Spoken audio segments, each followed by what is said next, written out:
सौभाग्य है हमें फिर से छत्तीसगढ़ की इस पावन भूमि की मिट्टी को मस्तक पर लगाने का परम सौभाग्य प्राप्त हुआ। माँ कौशल्या की यह भूमि हमारा ननिहाल है, छत्तीसगढ़ हमारा ननिहाल है। हमको प्रसन्नता है कि बार बार छत्तीसगढ़ में कथा के बहाने ही सही आने का सौभाग्य मिलता है। नमस्कार, जय हिंद, जय भारत। बेसब्री से जिस शख्स का इंतजार था भिलाई वासियों को, आखिरकार पंडित धीरेन्द्र कृष्ण शास्त्री भिलाई पहुंच गए, पत्रकारों से भी रूबरू हुआ। और आपको बताते जैसे ही उनका काफिला एयरपोर्ट पहुंचता, उसके बाद एयरपोर्ट से लेकर के दुर्ग के बाईपास तक हर चौक चौराहे पर भव्य स्वागत होता है। इतनी बड़ी संख्या में जो आम लोग हैं, भक्त, उनका फूल माले से हर चौक चौराहे पर स्वागत करते, थकते नहीं है। लगातार फूलों की बारिश, लगातार मालों की हार जो है उनको भेंट किया जाता, और वो भी बड़े मुस्कुराहट से, खुश मिजाज से लोगों का अभिवादन लगातार कर रहे थे। और आपको बता दें, पत्रकारों से रूबरू हुए, पत्रकारों के तमाम सवालों का जवाब हमने खुल कर दिया। क्या कुछ सवाल थे और क्या कुछ जवाब थे, आइए सीधा उन्हीं से हम आपको रूबरू कराते हैं।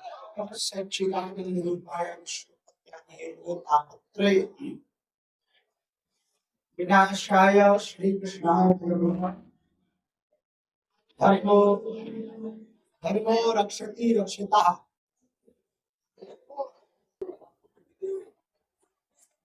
आप धर्म की रक्षा करोगे, मंदिरों में घंटियां बजाना, तिलक लगाना, या मंदिर में जाना, या मंदिरों का बनाना धर्म नहीं है। अधर्म के खिलाफ आवाज उठाना, दीनों पर दया करना और हिंदुत्व के लिए जीना और हिंदुत्व के लिए मरना, यही सच्चा धर्म है।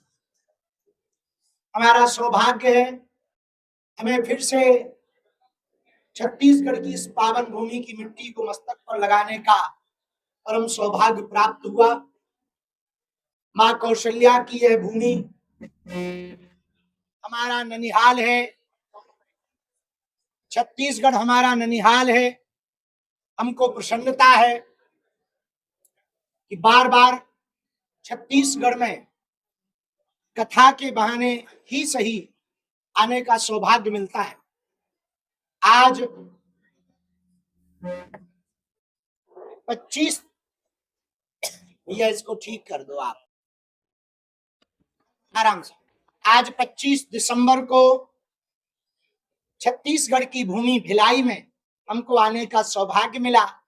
यहाँ हम 5 दिवसीय हनुमान जी का चरित्र, हनुमान चालीसा पर कथा सुनाएंगे। 1 दिवसीय दिव्य दरबार लगाया जाएगा। अभी 18 दिसंबर से एक अद्भुत महापुरुष छत्तीसगढ़ की भूमि में हुए, एक अद्भुत संत हुए, जिनके जयंती का उत्सव का पावन पर्व चल रहा है। गुरु घासीदास जी महाराज, जिन्होंने एक अद्भुत नारा दिया था, मनखे मनखे एक समान, उनको भी स्मरण किया जाएगा। इस कथा में सामाजिक समरसता हेतु दिव्य भव्य आरती में सभी वर्गों के लोगों को मंचों पर आने का शुभ अवसर मिलेगा। इस कथा से हिंदू एकता के प्रण संकल्प को बार बार दोहराया जाएगा। इस कथा से जीवन कैसे जीना चाहिए, इसके बारे में बताया जाएगा। हनुमान जी से क्या क्या सीखें, इस बारे में बताया जाएगा। 1 दिवसीय दिव्य दरबार इसलिए लगाया जाएगा ताकि छत्तीसगढ़ में चमत्कारों के नाम पर धर्मांतरण, मतांतरण ना हो। ये हमारा सौभाग्य है कि हमको पुनः छत्तीसगढ़ की भिलाई में, दुर्ग जिले के अंतर्गत, जो शिक्षा की नगरी है, विद्या की नगरी है, जो इंडस्ट्री की नगरी है, जो हमारे भिलाई है अद्भुत, हमारी भिलाई अद्भुत है, जहां पूरे देश में सबसे ज्यादा आईआईटी के बच्चे चुने जाते हैं, वो भिलाई से चुने जाते हैं। बाकी जिस पत्रकार को जो खुजली हो तो प्रश्न कर सकती है। हमारे पूर्वजों ने संविधान स्वीकार किया, उसके प्रति हमारी निष्ठा है, श्रद्धा है। एक हाथ में संविधान, दूसरे हाथ में गीता और रामायण, इस आधार पर जीवन जीने वाले हैं हम। संविधान के प्रति हमारी अति श्रद्धा है। जिस संविधान का प्रारंभ राम दरबार के चित्र के साथ हो, ऐसा संविधान हमारे भारत का है। डॉक्टर भीमराव अंबेडकर जी की यह रचना, उनकी पूरी टीम की यह रचना हमारे भारत की व्यवस्था को चलाने वाला। जीवन के लिए दो चीजें जरूरी है, व्यवस्था और आस्था, और दोनों संविधान में है। आस्था में राम दरबार है, व्यवस्था में संविधान के नियम है, इसलिए हम संविधान को पूर्ण रूप से मानते। दूसरी बात, तुमने कहा हिंदू राष्ट्र, तो हिंदू राष्ट्र संविधान विरोधी नहीं है, क्योंकि हम कागजों पर हिंदू राष्ट्र नहीं चाहते हैं, लोगों के दिलों पर चाहते हैं। यदि बांग्लादेश की जो करतूत अभी हुई है, 2 दिन पहले जिंदा हिंदू को जलाया गया, सिर्फ इसलिए जलाया गया कि वो हिंदू था। भारत में रहने वाले सनातनी, हमारी बात कान खोलकर सुन लो। जब बांग्लादेश में हिंदू होना गुनाह अपराध है, तो ये सोचनीय विषय है, वो दिन दूर नहीं जब भारत में भी हिंदू होना अपराध होगा। यही समय है, सही समय है, अभी समय है हिंदू एकता का। और देखिए, नेताओं के बयानों पर हम जवाब नहीं देते, क्योंकि हम नेता नहीं हैं, पर फिर भी हम एक बात जरूर कहना चाहेंगे कि हिंदू जोड़ना, हनुमान जी की भक्ति का प्रचार करना, राष्ट्रवाद के प्रति जगाना यदि अंधविश्वास है, तो जिन्हें ये अंधविश्वास लगता है उन्हें देश छोड़कर हम फिर कहेंगे, हम किसी भी नेता के बयान पर प्रत्युत्तर नहीं। देखिए, अब वर्तमान में तो छत्तीसगढ़ का हिंदू जगने लगा है, और हम छत्तीसगढ़ लगातार आ रहे हैं। कालांतर में सरगुजा जसपुर में कथा की जाएगी, जहां एशिया की लार्जेस्ट चर्च है, उसके सामने ही मंच लगाकरण के कारण समझो, पहले अशिक्षा, अंधविश्वास, आर्थिक तंगी, 3 कारण हैं धर्मांतरण के। अशिक्षा के लिए शिक्षा की जागृति की आवश्यकता है, आर्थिक तंगी की निवृत्ति के लिए सामर्थ्यवान समर्थ हिंदुओं को, गरीब हिंदुओं को गोद लेकर, गांव को गोद लेकर उनकी मदद करनी चाहिए। और अंधविश्वास के लिए तो हम बैठे ही हैं, तब तक दरबार लगाएंगे जब तक लोगों का भरोसा हनुमान जी के प्रति। आगामी दिनों में हम छत्तीसगढ़ में पदयात्रा करने की तैयारियां प्रारंभ हो गई हैं।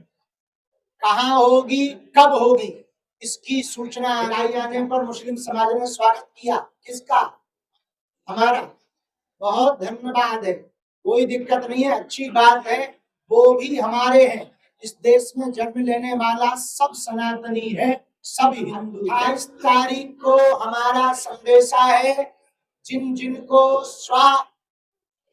स्वभाव से, स्वेच्छा से मन में सनातन के प्रति जागृति हो, सही समय भिलाई में आ गया।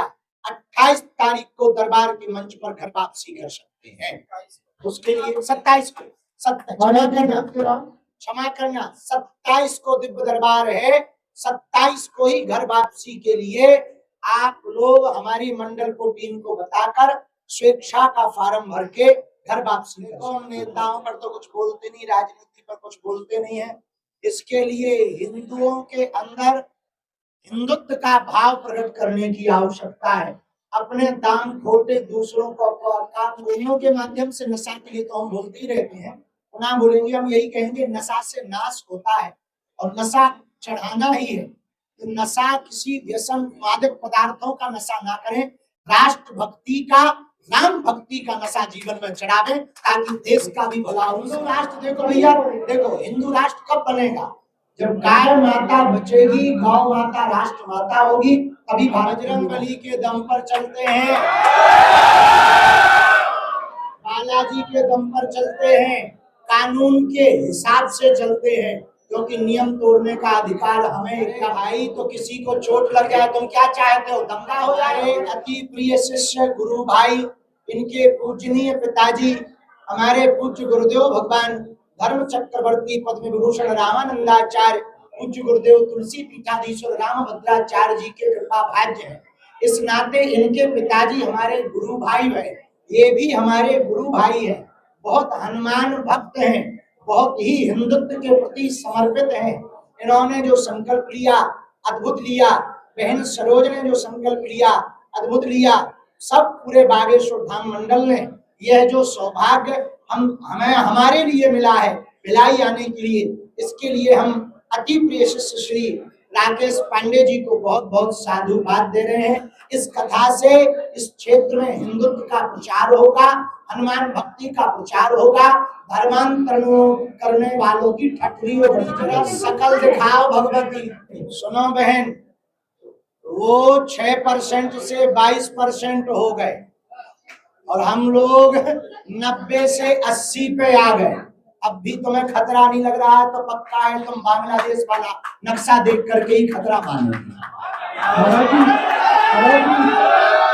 जब आपकी बहन बेटी लो जिहाद में फंसेगी तब आप खतरा मानो। ये बात बुरा ना मानना, हमारा कहने का तरीका बहुत सीधा है, आपके भी नहीं कह रहे। ये बात हमने जिनकी तरफ से आपने प्रश्न किया उन प्रश्नकर्ताओं को कह रहे हैं कि हम 9 राज्यों में अल्पसंख्यक हो गए हैं, अब आगे हिंदुओं को बचाना है, तो हर हिंदू को सनातन एकता पर जोर देना ही। इसी के साथ बात विराम। अब हम कथा के लिए जाएंगे। सब लोग 3 बजे से 6 बजे तक कथाओं में पहुंचे। दरबार 27 तारीख को लगाया जाएगा। श्री राकेश पांडे जी, बहन सरोज पांडे जी को बहुत बहुत साधुवाद। एक दिन पत्रकारों से आरती करवाई जाएगी।